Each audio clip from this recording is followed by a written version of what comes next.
Bos, tengah buat apa nih, Bos? Ha ni, kerak jaga malam, badan rasa tak selesa. Ini tips cara saya untuk kekal segar. Macam mana tu? Macam mana? Senang je. Kena tengok fokus video ni sampai habis. Okey? Kita menggunakan bahan-bahan macam ni. Boleh tengok. Buah manggis. Buah lemon dan juga kita punya seaweed, guys. Seaweed? Yes. So Lepas kita tutup periuk dulu, kita hasilkan kita punya minuman parti. Okey, dah boleh siap. Boleh tengok kat sini. Wow. Ini minuman parti kita. Okey. So tengok packaging dia sangat-sangat senang dibawa dan juga sangat-sangat senang dibancur lah. Macam mana baju? Macam mana bancur dia? Senang je.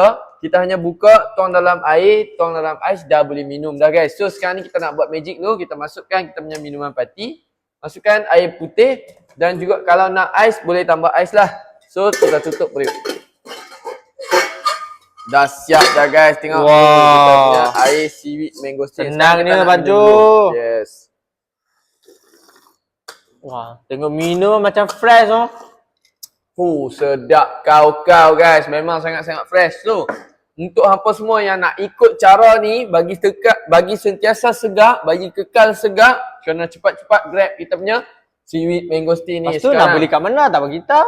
Nak beli dia boleh dapatkan dekat beg kuning. Untuk sekarang ni kita masih ada harga try pack untuk 100 orang terawal. Wah, dapat lagi 100 orang terawal. Yes. So, siapa cepat dia dapat tau. Cepat-cepat. Nah, sekarang.